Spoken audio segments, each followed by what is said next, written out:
ब्राह्मण कुमार बेताल का पीछा करते हुए राजा विक्रमादित्य शिशुपा वृक्ष के पास पहुंचे और किसी तरह बेताल को अपने कंधे पर उठाकर आगे बढ़ने लगे। पहले की तरह ही बेताल रास्ता बड़ा होने की वजह से राजन को कहानी सुनाने लगता है। बेताल कहता है, सालों पहले की बात है, जब उज्जैन नगर में राजा महासेन राज किया करता था। उसी राज्य में एक ब्राह्मण रहता था जिसका नाम वासुदेव था। उसका एक ही बेटा था, गुणकार नाम का। तो वह गुणकार था, लेकिन उसमें कोई गुण नहीं था। वो दिन रात बस जुआ खेलता था। जुए में वह पिता के कमाए सारे पैसे हार जाता। उसकी 2 बहन भी थीं, उसे उनका भी ख्याल नहीं था। वो बस दिन रात जुआ खेलने में ही व्यस्त रहता। अपने बेटे का ऐसा हाल देखकर ब्राह्मण बड़ा परेशान हो गया। एक दिन वासुदेव ने सोचा, मैं जो भी कमाता हूँ उसे भी यह जुए में उड़ा देता है। यही सोचकर उसने अपने बेटे गुणकार को घर से निकाल दिया। घर से निकलते ही वह दूसरे राज्य पहुंच गया। वहां वह भूखा प्यासा घूमता रहा, न तो उसे कोई काम मिला और न ही कुछ खाने के लिए। ऐसा होते होते वह एक दिन बेहोश हो गया। पास से ही गुजर रहे एक सिद्ध पुरुष ने उसे देखा तो उसे अपने साथ गुफा में ले आए। होश में आने के बाद योगी ने लड़के से पूछा, क्या खाओगे?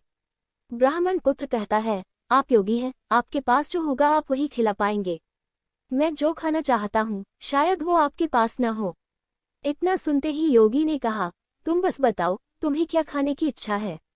इतना सुनने के बाद गुणकार ने अपनी इच्छा जाहिर की, जिसे सुनते ही योगी ने अपनी सिद्धि की मदद से उसकी मनपसंद थाली प्रकट कर दी। वो लड़का हैरान रह गया। पहले उसने खान खाया और फिर सिद्ध पुरुष से पूछा, ये चमत्कार आपने कैसे किया? योगी ने कुछ कहा नहीं, बस अंदर की ओर जाना का इशारा किया। वह जैसे ही अंदर गया तो उसे बड़ा सा महल और दासियां दिखाई दी। सब ने उसकी अच्छे से सेवा की और वह आराम से सो गया। सोकर उठने के बाद उसने सिद्ध पुरुष से दोबारा वही प्रश्न किया। योगी ने कहा, इससे तुम्हें क्या करना है? तुम यहाँ कुछ दिन मेहमान की तरह रहो और व्यवस्था का आनंद उठाओ। ब्राह्मण पुत्र जिद में अड़ गया और कहने लगा कि वो भी यह सिद्धि हासिल करना चाहता है।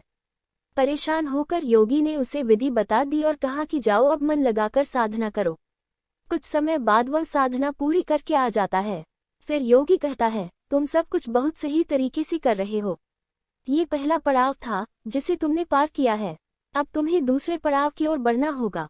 उसने कहा, मैं ऐसा ही करूंगा, लेकिन दूसरा पड़ाव शुरू करने से पहले मैं एक बार अपने घर जाना चाहता हूँ। सिद्ध योगी ने कहा, जाओ, जरूर जाओ। जाने से पहले ब्राह्मण पुत्र ने योगी से अपने परिवार के लिए तोहफे की मांग की। योगी ने अपनी सिद्धि से उसे खूब सारे तोहफे दिए। उसके बाद उसने पैसों की मांग की। सिद्ध पुरुष ने अपनी विद्या के दम पर उसे खूब सारा पैसा भी दिया। उसके बाद उसने अपने लिए अच्छे से कपड़े मांगे, योगी ने उसे वो भी दे दिए। सब कुछ लेकर वह अपने घर पहुंचा तो उसके परिवार के सभी लोग गुणकार को देखकर दंग रह गए। साथ लाए तोहफे और धन को देखकर उसके ब्राह्मण पिता ने पूछा, बेटा कहीं तुमने कोई चोरी तो नहीं की है न?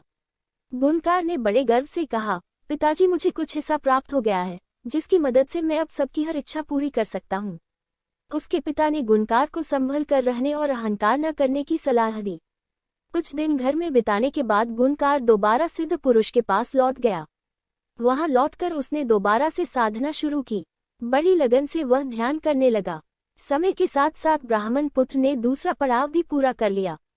पड़ाव पूरा होने के बाद उसे भी वह विद्या हासिल हो गई। योगी के पास जैसे ही वह विद्या हासिल करके पहुंचा तो सिद्ध पुरुष बहुत प्रसन्न हुआ। उसने गुणकार से कहा, तुमने अब विद्या हासिल कर ली है, आज तुम मुझे कुछ भोजन खिलाओ, मुझे भूख लगी है। ये सुनते ही ब्राह्मण पुत्र बेहद खुश हुआ और सिद्धि की मदद से मनचाहा भोजन हासिल करने के लिए मन में मंत्र पढ़ने लगा। काफी देर हो गई लेकिन भोजन सामने नहीं आया। वह बहुत क्रोधित हुआ और चिल्लाने लगा, मेरी विद्या काम क्यों नहीं कर रही है? मैंने भी सिद्धि हासिल की है, उसका फल मुझे क्यों नहीं मिल रहा है? इतनी कहानी सुनाते ही बेताल चुप हो गया और राजा से पूछने लगा, बताओ इतने मन से पूरी विधि करने के बाद भी उसे सिद्धि हासिल क्यों नहीं हो पाई? विक्रमादित्य कहते हैं, बेताल, सबसे पहला कारण तो यह है कि वह विद्या हासिल करने से पहले ही घर चला गया। उसके बाद वह विद्या लालच की वजह से हासिल करना चाहता था। लालच के